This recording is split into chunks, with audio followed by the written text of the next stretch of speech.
শুনেছেন 5 রাকাত না 3 রাকাত।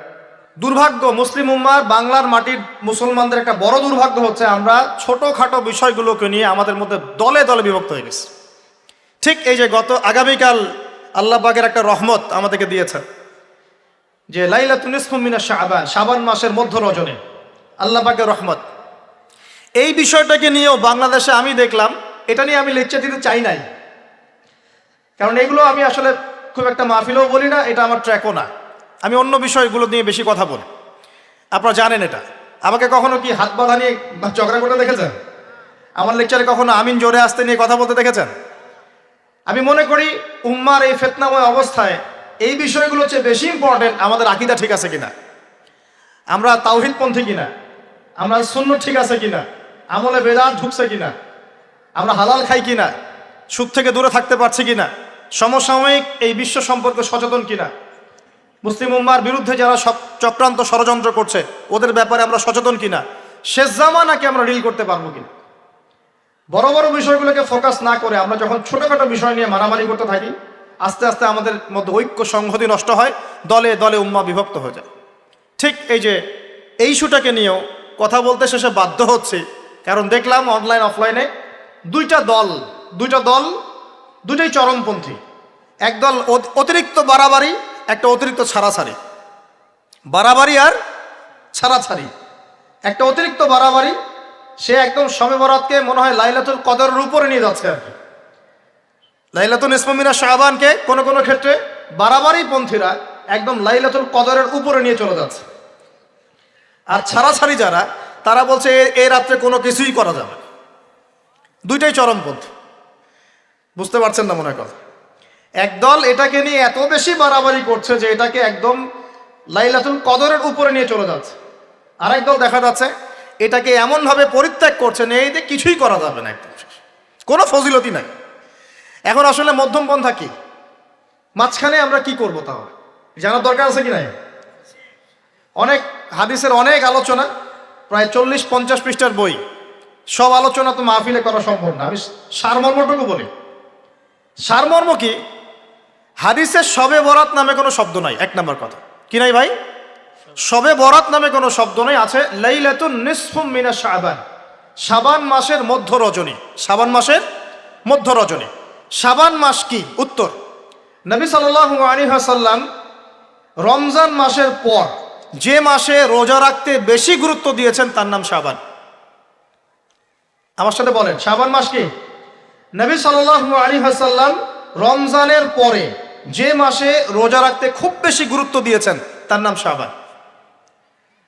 আয়েশা রাদিয়াল্লাহু আনহা তিনি বলতেন যে শাবান মাস আসলে নবী সাল্লাল্লাহু আলাইহি ওয়াসাল্লাম এত বেশি বেশি রোজা রাখতেন যে মনে হতো তিনি রোজা ছাড়বেনই না, সারা মাস রেখে ফেলবেন। মনে বেশি থেকে বেশি রোজা রাখতেন শাবান মাসে। প্রশ্ন হচ্ছে কেন? উত্তর, এমনিতে এই মাসটা বরকতময় এবং এই মাসে আল্লাহ পাক তার রহমতে বিপুল সংখ্যক মানুষকে জাহান্নাম থেকে মুক্তি দান করেন। সুবহানাল্লাহ। নবী সাল্লাল্লাহু আলাইহি ওয়াসাল্লাম এই মাসকে তাজিম করতেন। এই মাসের সম্মানার্থে, এই মাসে আল্লাহর রহমত বরকতের স্বার্থে নবী করিম সাল্লাল্লাহু আলাইহি ওয়াসাল্লাম এই মাসে বেশি বেশি রোজা রেখেছেন। সুন্নত কি শিখলাম? শাবান মাসে বেশি বেশি রোজা রাখা সুন্নত। একটা কি পেলাম ভাই? শাবান মাসে বেশি বেশি রোজা রাখা সুন্নত। আপনি যদি মুকিম হন, শরীর সুস্থ থাকে, মুসাফির না, আপনার সুস্থতা আছে, সব ঠিক আছে, আপনি চেষ্টা করবেন এই মাসে বেশি বেশি রোজা রাখার। পারা যাবে ইনশাল্লাহ। এটা নবীর সুন্নত হবে। আরেকটা হাদিস মাথায় নিয়ে নেন, আজকে সারা ওয়াজ ভুলে গেলে এই ওয়াজটা ভুলেন না। কি হাদিস? নবীজি বলছেন, তোমাদের সামনে, হে আমার সাহাবীরা, তোমাদের সামনে এমন একটা যুগ আসছে, ওই যুগে আমার সুন্নতকে ধরে রাখাটা হাতের মধ্যে আগুন ধরে রাখার মতো হবে। আমি অনেকদিন এই লেকচারে এই হাদিসটা বলেছি। তোমাদের সামনে এমন একটা কঠিন যুগ আসছে, জামানা সবরিন, সবরের যুগ, কঠিন যুগ। ওই যুগে ঈমান ধরে রাখা, মানে আমার সুন্নতের উপর থাকা, হাতে আগুন ধরে রাখার মতো হবে। ওই যুগে যদি তোমরা আমার একটা সুন্নতকে জীবিত করতে পারো, সমাজে একটা সুন্নত মরে গেছে, ওটাকে আবার জীবিত করতে পারো, তাহলে 50 জন শহীদ সাহাবীর নেকি পাও। হাদিসটা বুঝলেন? শুধু নেকি না, আপনি 50 জন শহীদ সাহাবীর নেকি পাবেন যখন চলমান সমাজে একটা সুন্নত মিটে গেছে, নাই, মানুষ আমল করছে না, কিন্তু আপনি সেটাকে জীবিত করলেন। পারা যাবে ইনশাল্লাহ। একটা দেখাচ্ছি, যেমন সাহাবীদের যুগে মানুষ মসজিদে ঢুকলে কি করতো জানেন? আগে 2 রাকাত নামাজ পড়তো। কি করতো? মসজিদে ঢুকেই, ওযু অবস্থায় মসজিদে ঢুকেই তারা বসতেন না, আগে 2 রাকাত নামাজ পড়তেন, দুখুলুল মসজিদ বা তাহিয়াতুল মসজিদ, তারপরে বসতেন। আর নবীজি বলেছেন কিয়ামতের আগে আগে এই দুখুলুল মসজিদ, তাহিয়াতুল মসজিদ, এই নামাজটা উঠে যাবে। উঠে যাচ্ছে না আস্তে আস্তে। মসজিদে ঢুকলে মানুষ ধাপ করে বসে পড়ে, তাই না? মানুষ ভুলেই গেছে এটা সুন্নত। এখন আপনি যদি এই সুন্নতটাকে আবার জীবিত করতে পারেন, ইনশাল্লাহ 50 জন শহীদ সাহাবীর নেকি পাবেন। সমাজে এখন দাড়ি শেভ করা ফ্যাশন হয়ে গেছে, বুঝছে না? অনেকে শেভ না করলে চাকরি দেয় না, শেভ না করলে কি হয় না, চাকরি পাওয়া যায় না। স্কুলে তো না, কলেজে গিয়ে পড়তে গেলে ক্লাস করতে দেয় না, দাঁড়িয়ে আছে, যাও শেভ করে আসো, তাই বলে। এখন সমাজ চলছে উল্টা। এখন যদি আপনি নবীর সুন্নতকে আবার জীবিত করতে পারেন, 50 জন শহীদ সাহাবীর নেকি পাবেন। রাতে ঘুমানোর সময় একটা সুন্নত আছে, 33 বার সুবহানাল্লাহ, 33 বার আলহামদুলিল্লাহ, 34 বার কি আল্লাহু আকবার। বহু মানুষই পড়ে না। আপনি যদি পড়তে পারেন, ইনশাআল্লাহ আল্লাহ পাক আপনাকে নেকি দিবেন। সমাজে বহু মানুষ চুল একদম এখন মেসি রোনাল্ডো কাট, তাই না? মেসি কাট আর রোনাল্ডো কাট। আর আমি সিলেট অঞ্চলে দেখে আসছি একদম লন্ডন কাট, 2 পাশ ছিলে মাঝখানে চুল, লন্ডন থেকে শিখে আসছি। এখন চুলেরও কিন্তু সুন্নত আছে, আছে কি নাই? দাড়ির যেমন সুন্নত আছে, চুলের সুন্নত নাই। একদম সামন পিছন সমান করতে পারেন, অথবা যদি চুল নাই থাকে তাহলে চুল মাথা মুন্ডন করেও রাখতে পারেন। অনেক সাহাবীর মাথা মুন্ডিত ছিল। আবার অথবা কানের লতি পর্যন্ত বা কাঁধ বাবড়ি রাখতে পারে। এটা চুলের সুন্নত হলো কিনা? এখন সমাজের সব মানুষ এই সুন্নতটাকে ভুলে গেছে। আপনি সুন্নত মনে করে রেখেছেন, ইনশাল্লাহ আপনি নেকি পাবেন ইনশাআল্লাহ। এরকম অগণিত সুন্নত আছে, অগণিত, যেগুলো আমাদের সমাজ থেকে আস্তে আস্তে উঠে যাচ্ছে। আমি খুব দুঃখের সাথে বলছি, অনেক মসজিদে ফরজ নামাজ পড়ার পরে আমরা কি করি? একটা মোনাজাত করি, আল্লাহুম্মা আমিন বিরহমাতিকা ইয়া আরহামার রাহিম, ব্যাস উঠে চলে গেলাম, তাই না? উঠে চলে যায় না, তারপর স্যান্ডেল নিয়ে বাইরে চলে গেল।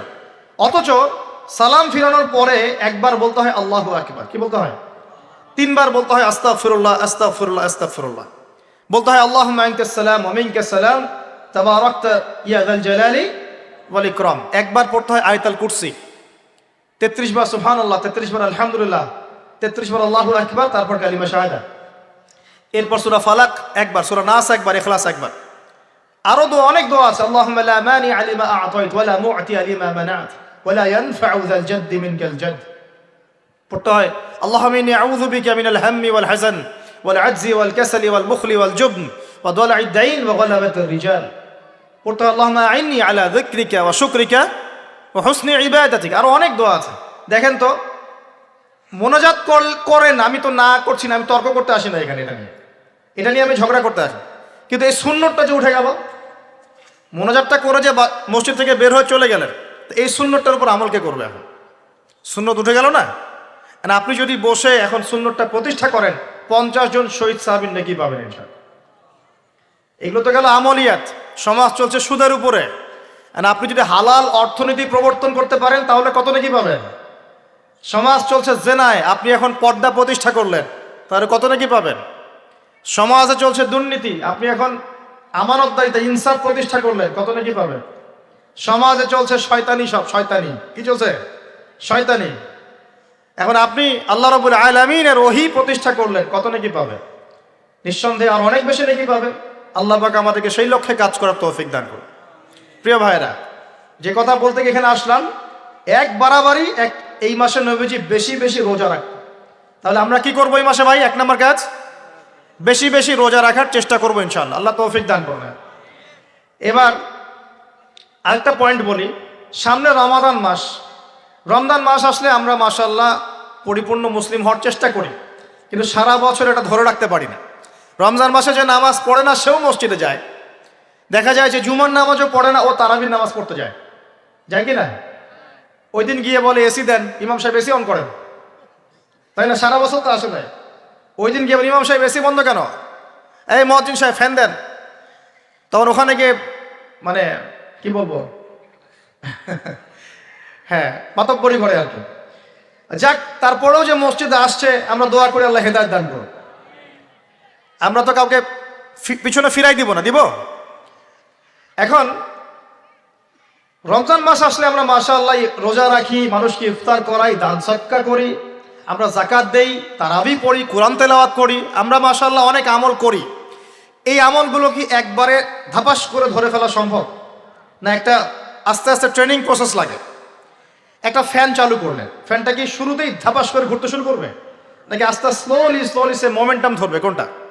আস্তে আস্তে সে গতি পাবে না, ধীরে ধীরে গতি পাবে।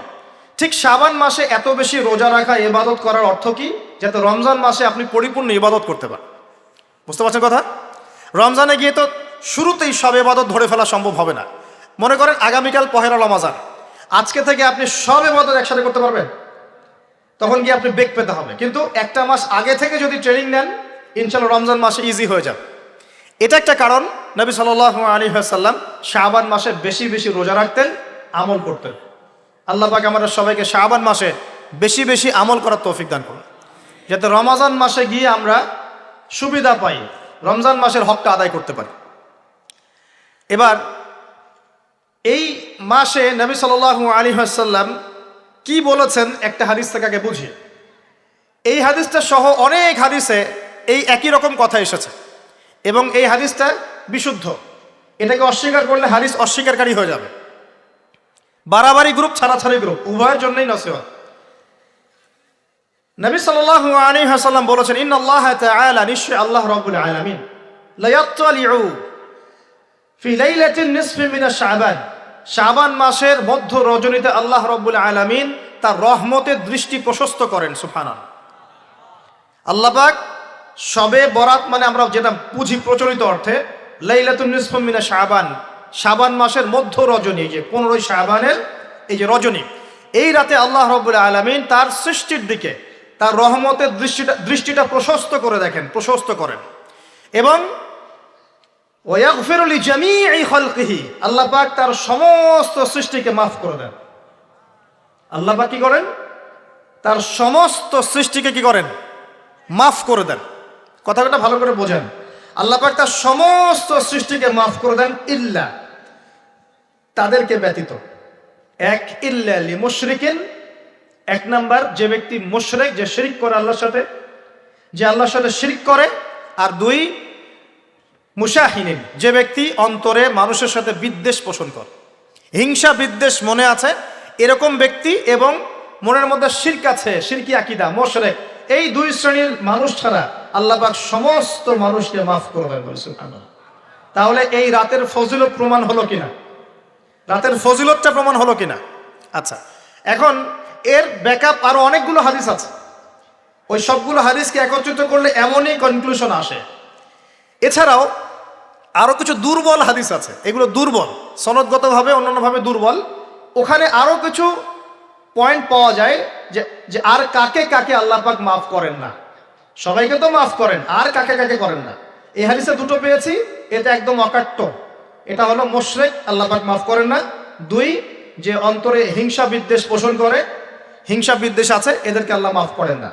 আরো কিছু দুর্বল বর্ণনা থেকে পাওয়া যায়, এটা দুর্বল বর্ণনা, কিন্তু জেনে রাখতে তো সমস্যা নাই। সমস্যা আছে?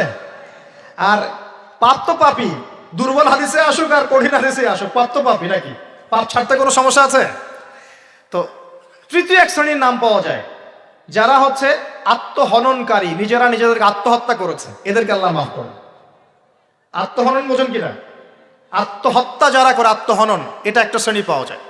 4 নম্বর একটা পাওয়া যায় আত্মীয়তার সম্পর্ক ছিন্নকারী, আত্মীয়তার সম্পর্ক ছিন্নকারী। 5 নম্বর একটা পাওয়া যায়, সেটা হলো মাদক দ্রব্য সেবনকারী। মাদক দ্রব্য সেবনকারী, যুবকরা খুব ভালো করে শোনো এগুলো। মাদক দ্রব্য সেবনকারী আল্লাহ সবাইকে মাফ করেন, মাফ করছেন না। আরেকটা পাওয়া যায়, সেটা হলো যারা জেনার পাপে লিপ্ত আছে। কিসের পাপে ভাই?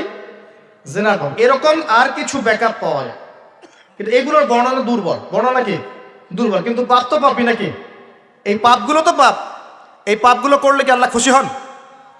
অকাট্য সহি থেকে পাওয়া যায় এই দুইটা, মুশরিক এবং মুশাহিদ। যারা শিরিক করে, অন্তরে বিদ্বেষ পোষণ করে, আল্লাহ পাক এদেরকে মাফ করেন না। এখন আগে জানি শিরিক থেকে কিভাবে বাঁচবো, শিরিক কি এবং কেন, তারপরে জানবো হিংসা বিদ্বেষ, তারপরে আমরা যাব এই রাত্রে আমরা কি করতে পারি। মনে রাখবেন, আমল করতে হবে তিনটা বিষয় খেয়াল রেখে। কয়টা বিষয় ভাই? আমল করতে হবে তিনটা বিষয় খেয়াল রেখে। এক, আমল করতে হবে একমাত্র আল্লাহ পাকের সন্তুষ্টির জন্য। এক নম্বর কি বলেন? এক আল্লাহর সন্তুষ্টির জন্য, কারো সন্তুষ্টির জন্য না, কারো জন্য না, শুধু কার জন্য? দলিল হচ্ছে ইন্নাস সালাতি ওয়া নুসুকি ওয়া মাহইয়ায়া ওয়া মামাতি লিল্লাহি রাব্বিল আলামিন ফাসাল্লি লিরাব্বিকা ওয়ানহার। দুই, আমল হতে হবে একমাত্র নবী সাল্লাল্লাহু আলাইহি ওয়াসাল্লামের সুন্নত মোতাবেক। কার সুন্নত মোতাবেক? নবী এবং সাহাবীদের সুন্নতের সাথে মেলে না, সেই আমল করা যাবে না। নবী এবং সাহাবীদের সুন্নতের সাথে মেলে না, সেই আমল করা যাবে না।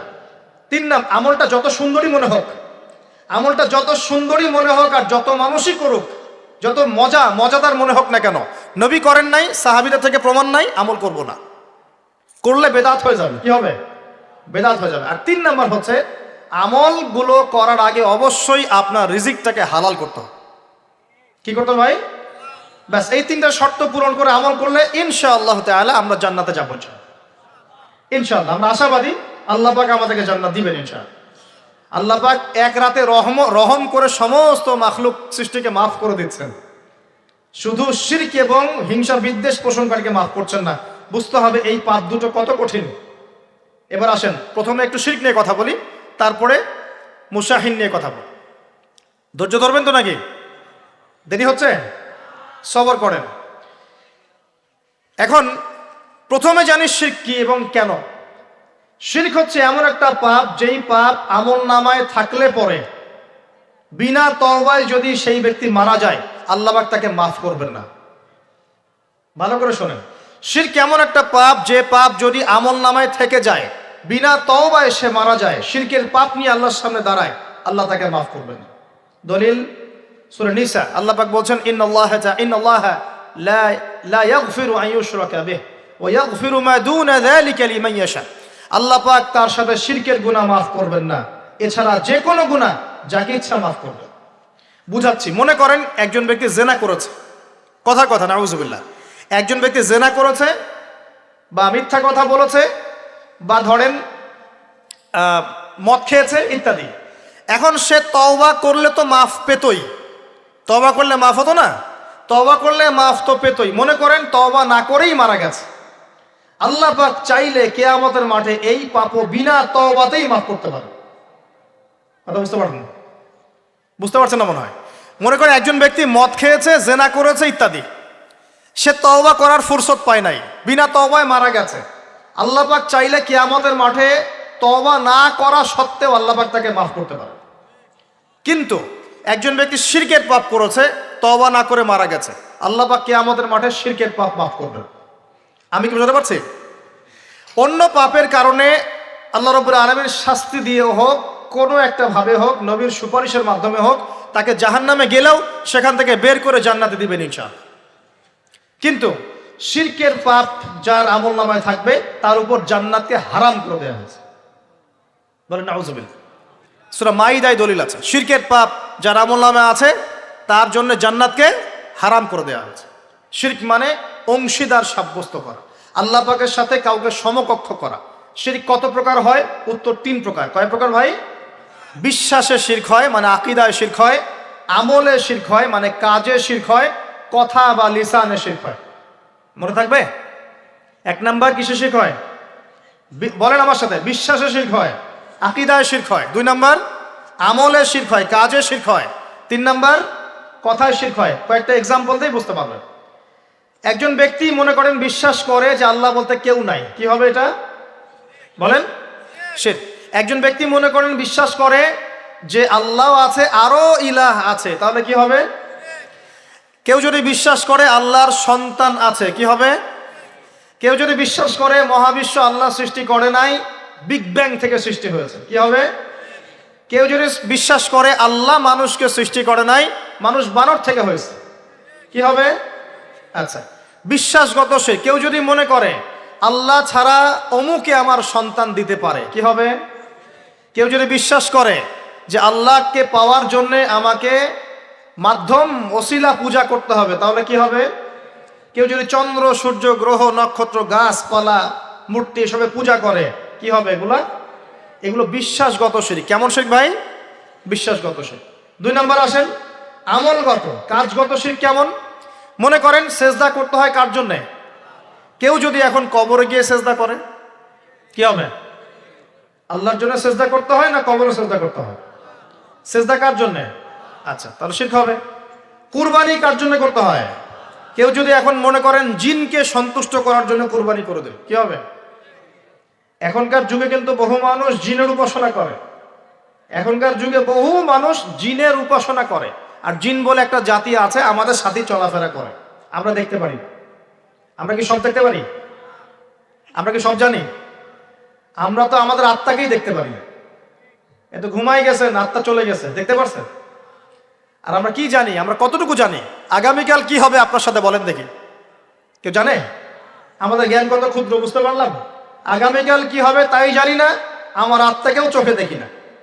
আর আমি যদি দাবি করি এখন আমি সব জানতাম, তাহলে কি হবে? অতএব জিন জাতি আমাদের মধ্যেই আছে কি নাই? ওমা খলাকতুল জিন্না ওয়াল ইনসা ইল্লা লিয়াবুদুন। আমি জিন আর মানুষকে শুধুমাত্র আমার ইবাদত করার জন্যই সৃষ্টি করেছি। আল্লাহ পাক আমাদের সবাইকে আল্লাহ পাকের সত্য বোঝার তৌফিক দান। এবার আসেন, আপনাদের পার্বত্য এলাকায় জিনের উপাসনা হয়। এখন বললেন ভাই কেমন করে জানলেন? যত তান্ত্রিক, মান্ত্রিক, কবিরাজ, জাদুকর সব এই পাহাড়ি এলাকায় ঘুরে বেড়াচ্ছেন, এবং চোখ কান খোলা রাখলে আপনারাও বুঝতে পারবেন। জিনের উপাসনা করলে অনেক কিছু ভেলকিবাজি দেখানো যায়। জিনকে আল্লাহ পাক কিছু ক্ষমতা দিয়েছে। জিন অনেক দূর থেকে দেখতে পারে। মনে করেন যে কেউ একজন এখানে বসে আছে, সে দাবি করছে যে সে অলৌকিক ক্ষমতার অধিকার, অথচ ওর কাছে জিন আছে। কি আছে? জিন। এখন আপনি শুনেছেন যে অমুক জায়গায় অমুক বাবা আছে, সে অনেক বড় ক্ষমতার অধিকার, তো যাই দেখি ওনার কি ক্ষমতা। এখন আপনি রাস্তায় আসছেন, তার সেই জিন তো আগেই দেখতে পাচ্ছে আপনি আসছেন দূর থেকে, সে আগে খবর দিল আসতেছে মক্কেল, ওই যে মক্কেল আসতেছে।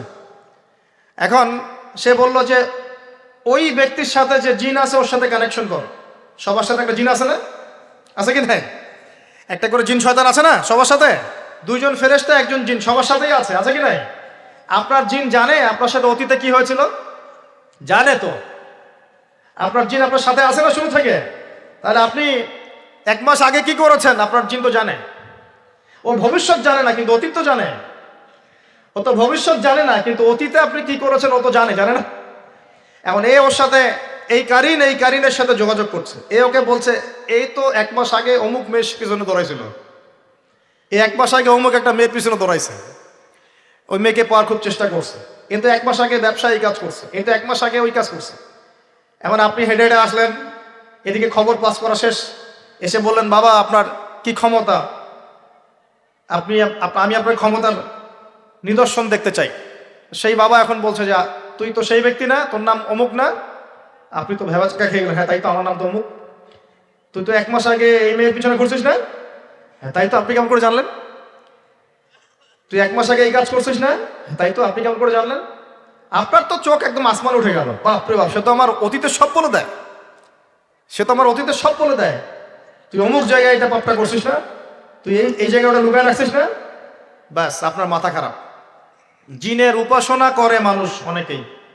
আর জিনরা কি করে, অনেক সময় আসমানের কাছে যায় সংবাদ নেওয়ার জন্য। সূরা মুলক পড়েন, সূরা মুলকের 1ম পৃষ্ঠা পড়েন। আল্লাহ পাক ওদেরকে তাড়ানোর জন্য আসমানের মধ্যে এই উল্কাপিণ্ড নক্ষত্র নিক্ষেপ করেন। রুজুম আল্লিশ শায়াতিন, আল্লাহ বলেছেন এই নক্ষত্রগুলা আমি রুজুম আল্লিশ শায়াতিন, শয়তানদেরকে তাড়ানোর জন্য রেখেছি। সুবহানাল্লাহ। এই পৃথিবীতে অনেক কিছুই ঘটে, আমরা খালি চোখে বুঝতে পারি না। এখন কেউ যদি জিনের উপাসনা করে, জিনকে সন্তুষ্ট করার জন্য এই কুরবানি করে, তাহলে কি শিরক হবে কিনা? সেজদা কার জন্যে? অন্য কারো জন্য করলে কি হবে? কুরবানি কার জন্যে? অন্য কারো জন্য করলে কি হবে? কার নামে কসম করতে হয়? যদি অন্য কারো নামে কসম করি, এই যে এখন বাপের নামে কসম, মায়ের নামে কসম করেন কেন? কসম করা যাবে না এভাবে। মান হালাফা বিগাইরি ইসমিল্লাহি ফাকাদ কাফার, কেউ যদি আল্লাহ ছাড়া অন্য কারো নামে কসম করে সে কুফরি করবে। যদি কসম করতেই হয় আপনাকে আল্লাহরই কসম করতে হবে। যদি কসম করতে হয় কার কসম করবেন? আর আল্লাহর কসম করে কি মিথ্যা বলতে পারবেন? মিথ্যা বললে তখন কাফারা দেওয়া লাগবে। আচ্ছা, কাফারা কি? সবচেয়ে সহজ কাফারা হচ্ছে 3টা রোজা রাখা। কয়টা রোজা? 3টা। আসেন সামনে যাই। এখন কসম করব আল্লাহর জন্যে, দোয়া করেন কার কাছে? দোয়া কার জন্যে? এখন যদি অন্য কারো কাছে দোয়া করা শুরু করি, সন্তানকে দিবে, অন্য কারো কাছে চাওয়া শুরু করি, মনে করেন আপনার রোগ ব্যাধি দেওয়ার ভালো করার মালিককে যদি এখন আপনি একটা আংটি পরে মনে করেন এই আংটি আপনার রোগ ভালো করবে, কি হবে? শিরক হবে কি না? এরকম অগণিত কাজের শিরক আমরা করছি। আল্লাহ পাক আমাদের শিরক থেকে বাঁচান। আমি ভবিষ্যতের মালিককে, সময়ের মালিককে, ভবিষ্যৎ কে জানে? রাস্তায় টিয়া পাখি দেখে ভাগ্য পরীক্ষা করছে, ও কি ভবিষ্যৎ বলতে পারবে? যদি ওখানে গিয়ে হাত দেখান শিরক হবে না?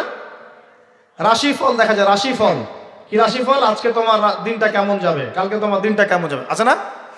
তো এগুলো বিশ্বাস করলে কি হবে? এরকম পদে পদে শিরকে নিমজ্জিত আছে। এগুলো তো গেল আমলগত শিরক, আরো অনেক শিরক আছে। আমাদের কথার মধ্যেও শিরক হয়। কিসের মধ্যে? কথার মধ্যে। যেমন আমরা বলি ডাক্তার ভালো ছিল, না হলে রোগীকে বাঁচানো যেত না, বলি কি না? অনেকে বলি না? শিরক হবে। কেউ যদি বলে যে ড্রাইভারটা ভালো ছিল, না হলে গাড়ি নির্ঘাত অ্যাক্সিডেন্ট করতো, কি হলো কথায়? আরেকটা বিষয় আছে, আমরা অনেক সময় ইবাদত করি মানুষকে দেখানোর জন্য, সবাই বড় দানবীর বলবে, আমাকে নামাজি বলবে, এটাও কি? এটাও শিরক। কথার মধ্যে আর অনেক শিরক করি। সার্বভৌম ক্ষমতার মালিককে, তাবারাকাল্লাযী বিয়াদিহিল মুলক, সার্বভৌম ক্ষমতার মালিককে। আর আমরা যদি মনে করি আমরাই সার্বভৌম ক্ষমতার মালিক, কি হবে? শিরক হবে না? এরকম প্রচুর শিরকে আমরা নিমজ্জিত আছি। সবচেয়ে বড় যে শিরকটা এখনকার বিশ্বে চলছে সেটা হলো আল্লাহ পাকের হালালকে আমরা হারাম করে নিচ্ছি, আল্লাহর হারামকে হালাল করে নিচ্ছি। করছে কি না? বুঝতে পারছেন না মনে হয়। মাদক দ্রব্য কি হালাল না হারাম? আমরা অনেক সময় হালাল করে নিয়েছি, নাই? জেনা হারাম না হালাল? আমরা এখন জেনাকে প্রমোট করছি, উস্কে দিচ্ছি। সমকামিতা হালাল না হারাম? এই সমকামিতার ব্যাধি ছড়িয়ে পড়েছে এখন সমাজের রন্ধ্রে রন্ধ্রে, পড়েছে না? এদেরকে আল্লাহ পাক এমন শাস্তি দিবেন যে শাস্তি আল্লাহ পাক কুল কায়নাতে কাউকে দেন নাই। কেমন শাস্তি দিবেন?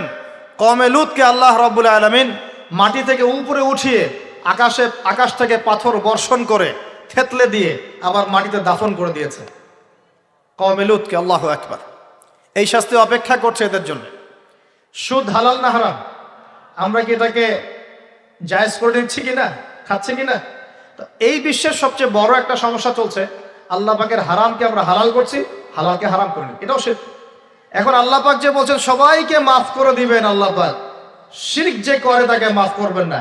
এখন বলেন কত % মানুষ মাফ পাবে? এই পাপগুলো কত মানুষ করছে? সবাই করছে না? মোটামুটি সবাই মোটামুটি শিরক করছে। আমরা আল্লাহ পাক আমাদের সবাইকে শিরকের পাপ থেকে বাঁচিয়ে রাখুন। এর পাশে একটা শিরক আছে রিয়া বা গোপন শিরক, লোক দেখানো আমল, এটাও গোপন শিরক। আর এক শ্রেণী। আচ্ছা, এখানে একটা কথা বলে রাখি, এই শিরকগুলো থেকে বেঁচে থাকলে কি হবে? শিরক থেকে বেঁচে থাকলে আপনার আমল নামায় যদি আসমান জমিন সমান গোনাও থাকে, আল্লাহ পাক সমস্ত গোনা মাফ করে দিবেন ইনশাআল্লাহ। মনে করেন একজন ব্যক্তির আমল নামায় জেনা, সুদ, ঘুষ, হাবি জাবি দুনিয়ার পাপ দিয়ে ভর্তি, কিন্তু কোনো একটা কারণে বা কোনো একভাবে তার আমল নামায় শিরকের কোনো গোনা নাই, শিরক করে নাই, ইনশাআল্লাহ তাআলা কোনো না কোনো ওসিলায় হলেও আল্লাহ পাক তাকে কিয়ামতের মাঠে মাফ করে দিবেন ইনশাআল্লাহ। একটা হাদিস বললেই যথেষ্ট হবে, তারপরে সামনে যাব। রাসূল সাল্লাল্লাহু আলাইহি ওয়াসাল্লামকে আল্লাহ পাক মেরাজের রাতে ওয়াদা করেছেন। কোন রাতে ভাই?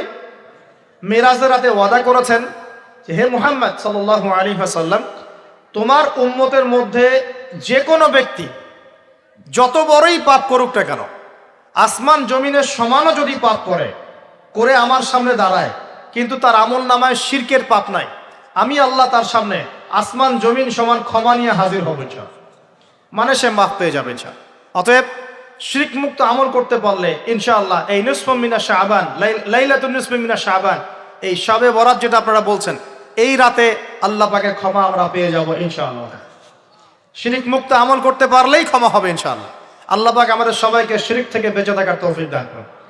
এই শিরক সম্পর্কে বিস্তারিত জানার জন্য শিরক কি ও কেন, কিতাব ও তাওহীদ, তারপরে কোরআন সুন্নাহর আলোকে ইসলামী আকীদা, এই বইগুলো পড়াশোনা করেন, ইনশাল্লাহ জানতে পারবেন। আর এক শ্রেণী মানুষকে আল্লাহ পাক মাফ করবেন না। এরা কারা? মুশাহিন। মুশাহিন মানে কি? যারা একে অপরের সাথে হিংসা বিদ্বেষ পোষণ করে। এখন বলেন দেখি, হিংসা বিদ্বেষ পোষণ করেন এমন মানুষ আছে এখন? বলেন দেখি। রাজনৈতিক অঙ্গনে একজন আরেকজনের সাথে হিংসা করছে কিনা? সামাজিক নেতৃত্ব নিয়ে একজন আরেকজনের সাথে হিংসা করছে কিনা? পরিবারের মধ্যেও একজন আরেকজনের সাথে হিংসা করছে কিনা? ভাই ভাই একজন আরেকজনের সাথে হিংসা করছে কিনা? আলেম একজন আরেকজনের সাথে হিংসা করছে কিনা? করছে না? বক্তা একজন আরেকজনের সাথে হিংসা করে কিনা? ধর্ম থেকে শুরু করে বিশ্ব রাজনীতি পর্যন্ত হিংসার দাবানলে এখন পুরো বিশ্বের মানুষ জ্বলে পুরো শেষ হয়ে যাচ্ছে। হচ্ছে না? মহিলা হিংসা করে কিনা? সতীনে হিংসা করে কিনা? সতীন বোঝেন কিনা? বিয়েই তো করেন নাই, সতীন বুঝবেন কি? সতীন কি জিনিস? দুই বউ, এক বউ আরেক বউ কি হয়? সতীনে হিংসা করে কিনা? আয়েশা রাদিয়াল্লাহু আনহার বাসায় মানে ঘরে নবী সাল্লাল্লাহু আলাইহি ওয়াসাল্লাম বসে আছেন, ঢুকেছেন, আর অন্য একজন স্ত্রীর ঘর থেকে একটা খাবার আসতে পারে না, ভালোবেসে মহব্বত করে হাদিয়া দিয়েছেন। আয়েশা রাদিয়াল্লাহু আনহা যখন দেখলেন তার ঘরের মধ্যে খাবার পাঠিয়েছে অন্য একজন স্ত্রী, পুরো থালাটাকে মাথার উপর নিয়ে ধাবাস করে ভেঙে ফেলে দিলেন। তো রাসূলুল্লাহ সাল্লাল্লাহু আলাইহি ওয়াসাল্লাম মুচকি হাসছেন, আর উপস্থিত হয়তো আরো দু একজন ছিলেন, তাদেরকে বলছেন যে তোমাদের মা রাগ করেছে। তিনি নিজেই হাতে সেগুলো তুললেন, সব ভাঙাচুরা পিসগুলো নিজে তুলে রেখে দিয়ে ভালো থালা বাটিগুলো হাদিয়া পাঠালেন ওই স্ত্রীর ঘরে, যে ঘর থেকে খাবার এসেছে। এইভাবে ডিল করতে হয়। আর রাসূল সাল্লাল্লাহু আলাইহি ওয়াসাল্লাম তখন রাগ হন নাই, কেন এই কাজ করলা। আরেকদিন আয়েশা রাদিয়াল্লাহু আনহা একটা কথা বলে ফেলেছে। নবী সাল্লাল্লাহু আলাইহি ওয়াসাল্লাম তার কোন এক স্ত্রীর কাছ থেকে এসেছেন। আয়েশা রাদিয়াল্লাহু আনহা বলছেন, আপনি তার কথা কিভাবে স্মরণ করেন? সে তো একটু খাটো, এরকম একটা কথা বলেছে, সে তো একটু খাটো, একটু বেটে। আয়েশা রাদিয়াল্লাহু আনহাকে আমাদের নবীজি বলছেন, শোনো, তুমি এমন একটা কথা বলেছ, আমাদের সবার জন্য হেদায়েত আছে, তুমি এমন একটা কথা বলেছ, এই কথাটা যদি সমুদ্রের সাথে মিশিয়ে দেওয়া হয় পুরো সমুদ্রের পানি দূষিত হয়ে যাবে। বলি নাউজুবিল্লাহ। এই যে এতটুকু কথা, যে সে তো একটু খাটো ইয়া রাসূলুল্লাহ, এই যে এতটুকু কথা, খালি এই যে অত কালো, অত অমুক, অত তমুক, অত গরিব, অত কৃষক, অত ছোট লোক, অত এই যে রিক্সাওয়ালা, আমরা কথা বলি না এগুলো, আমাদের এগুলো কথা আছে না সমাজে। এগুলো বলার সাথে সাথেই এটা এমন পাপ হয়ে যায়, সাগরের মধ্যে এই পাপ মিশিয়ে দিলে সাগরের পানি নষ্ট হয়ে যাবে। নাউজুবিল্লাহ। এরকম হিংসা বিদ্বেষ মনে থাকলে তাজকিয়া পাওয়া যায় না। তাজকিয়া মানে আত্মশুদ্ধি। তো এখানে এটা স্বভাব সুলভ, মানুষের মধ্যে এসে যায়, আসে কিনা? আসে না? এই সবে লাইলাতুন নিসফু মিনাশ শাবানের হাদিসগুলোর মধ্যে একটা হাদিস আসছে, সনদের কথা আমি বলছি না, আমি প্রসঙ্গটা বলছি, যে আয়েশা রাদিয়াল্লাহু আনহা বলছেন, আমি ঘুম থেকে উঠে দেখি রাসূল সাল্লাল্লাহু আলাইহি ওয়াসাল্লাম নামাজ পড়ছেন। কি পড়ছেন? নামাজ, তার ঘরে নামাজ পড়ছেন। নামাজে এত লম্বা সেজদা করছেন যে আমার কাছে মনে হলো নবী মনে হয় ইন্তেকাল করেছেন। নাউজুবিল্লাহ। তারপরে আমি তাকে তার বুড়ো আঙ্গুল ধরে নাড়া দিলাম। নবী সাল্লাল্লাহু আলাইহি ওয়াসাল্লাম তাড়াতাড়ি নামাজ শেষ করলেন, শেষ করে বললেন, আজকের রাত এমন একটা রাত, এই রাতে আল্লাহ রাব্বুল আলামিন তার অসংখ্য বান্দাকে মাফ করে দেন। সুবহানাল্লাহ। এরপর তিনি আবার ঘুমিয়ে গেলেন। আয়েশা রাদিয়াল্লাহু আনহা এবার উঠে বলছেন যে আমি দেখলাম যে নবী সাল্লাল্লাহু আলাইহি ওয়াসাল্লাম আমার ঘরে নাই। তখন তিনি বলছেন, আমার মনের মধ্যে তখন ওই মানে ফিলিংস আসলো যেটা মেয়েদের মধ্যে স্বভাব সুলভ চলে আসে। আমি মনে করলাম যে রাসূলুল্লাহ সাল্লাল্লাহু আলাইহি ওয়াসাল্লাম কি অন্য কোনো স্ত্রীর ঘরে চলে গেলেন আমাকে ছেড়ে। তখন আমি চাদর মুড়ি দিয়ে তাকে পিছু নেওয়া শুরু করলাম। পিছে গিয়ে দেখলাম রাসূল সাল্লাল্লাহু আলাইহি ওয়াসাল্লাম ওই জান্নাতুল বাকি বলি না আমরা, বাকিয়া গারকাত, মদিনায় মসজিদ নববীর পাশে কবরস্থান আছে না, ওই কবরস্থানে নবী সাল্লাল্লাহু আলাইহি ওয়াসাল্লাম দাঁড়িয়ে মাইয়েতের জন্য দোয়া করছেন। সুবহানাল্লাহ। আয়েশা রাদিয়াল্লাহু আনহা গিয়ে দাঁড়ালেন। নবীজি বললেন, তুমি কি মনে করেছো আমি তোমার সাথে প্রতারণা করছি? আমি তোমার হক নষ্ট করব? বরং আজকের রাতে আল্লাহ রাব্বুল আলামিন অগণিত মানুষকে মাফ করে দেন বলে সুবহানাল্লাহ। এই হাদিসগুলো এসেছে শবে বরাত প্রসঙ্গে। এখানেও দেখেন আয়েশা রাদিয়াল্লাহু আনহা কিন্তু একটু জেলাসি ফিল করেছেন যে আমার ঘর থেকে আবার অন্য স্ত্রী ঘরে চলে গেল কিনা। এগুলো স্বভাব সুলভ, এগুলো আসতে পারে, এগুলো মানুষের মধ্যে কি আসতে পারে, কিন্তু বিদ্বেষ পোষণ করে একে অপরের ক্ষতি করে দেওয়া, এই কাজগুলো যারা করবে আল্লাহ পাক এই রাতে ওদেরকে মাফ করবেন না। এখন আমাদের জন্য আগে নসিহত দুইটা। এই রাত্রের ফজিলত পেতে হলে নসিহত আগে দুইটা। এক, আমাদের আকীদা আমলে কোনো শিরক থাকা যাবে না, বলি আমিন। আল্লাহ কবুল করুন। আমাদের আকীদা এবং আমলে কোনো প্রকার শিরক রাখা যাবে না। দুই, আমরা মনের মধ্যে কোনো ভাইয়ের প্রতি হিংসা বিদ্বেষ রাখবো না। রাখবো ইনশাল্লাহ? না রাখবো না? আমরা কোনো ভাইয়ের প্রতি হিংসা বিদ্বেষ পোষণ করবো না ইনশাল্লাহ। একটা হাদিস বললেই আপনি বুঝে ফেলবেন, তারপর আমি সামনে যাচ্ছি, এরপরে আমি আস্তে আস্তে ফিনিশিং দেবো ইনশাল্লাহ।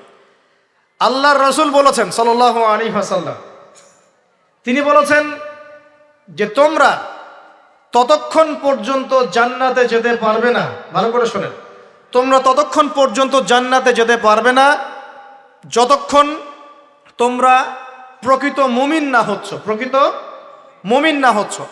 আর তোমরা ততক্ষণ পর্যন্ত প্রকৃত মুমিন হতে পারবে না যতক্ষণ পর্যন্ত না পরস্পরকে ভালো না বাসছ, পরস্পরকে ভালো না বাসছ। এই ভালোবাসা আবার বয়ফ্রেন্ড গার্লফ্রেন্ড ভালোবাসা না, দিনই ক্ষেত্রে ভালোবাসা। আর আমি কি তোমাদেরকে জানিয়ে দেব কি করলে তোমরা পরস্পরকে ভালোবাসতে পারবে? সাহাবীরা বলছেন অবশ্যই বলুন ইয়া রাসূলুল্লাহ। নবীজি বলছেন তোমরা একে অপরকে সালাম দেওয়ার অভ্যাস করো, ইনশাআল্লাহ তোমরা একে অপরকে ভালোবাসতে পারো। ইসলামের সৌন্দর্য দুটা, কয়টা ভাই? বেশি বেশি মানুষকে সালাম দেয়া এবং মানুষকে খাবার খাওয়ানো। কি খাওয়ানো?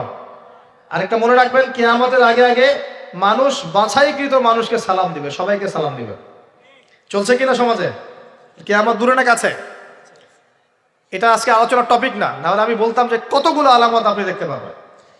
এখন আমরা বুঝতে পারলাম এই রাতের ফজিলত আছে, আছে কি নাই? এই রাতের ফজিলত কি? আল্লাহ পাক এই রাতে অগণিত বান্দাকে মাফ করে দিবেন ইনশাআল্লাহ। তবে কোন কোন মানুষকে মাফ করবেন না?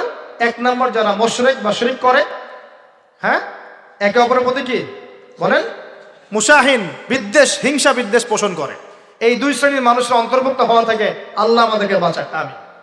এরপরে দুর্বল হাদিসগুলো বা যেগুলো একদম দুর্বল সনদের, সেগুলোর মধ্যে অতিরিক্ত এসেছে আত্মীয়তার সম্পর্ক ছিন্ন করলে মাপ পাচ্ছে না, আত্মহত্যা করলে মাপ পাচ্ছে না, জেনা করলে মাপ পাচ্ছে না, মাদকদ্রব্য সেবন করলে মাপ পাচ্ছে না।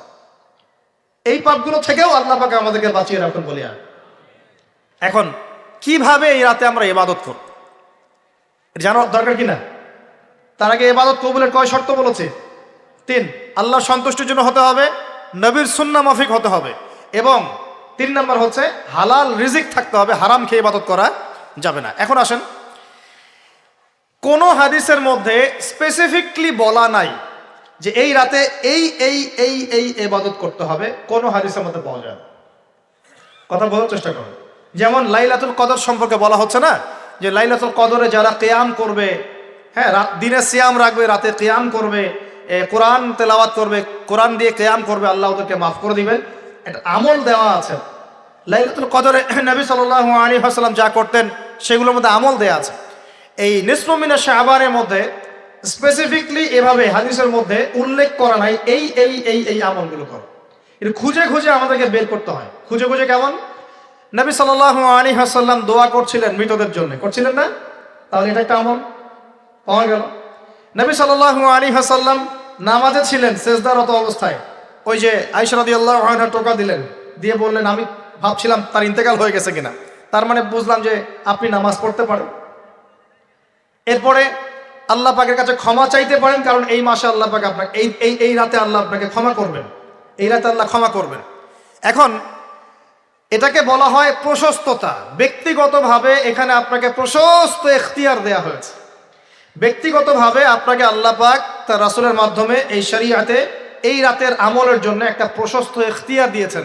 আপনি রাসূল সাল্লাল্লাহু আলাইহি ওয়াসাল্লামের সুন্নাহ মাফিক যে কোনো ভালো কাজ করতে পারেন, কিন্তু নির্দিষ্ট করে আপনাকে দেওয়া হয় নাই যে আপনাকে 100 রাকাতই পড়তে হবে, আপনাকে 200 রাকাতই পড়তে হবে, আপনাকে 10 রাকাতই পড়তে হবে, আপনাকে 1 খতমই দিতে হবে, এরকম নির্দিষ্ট করে আপনাকে কিছু দেওয়া হয়।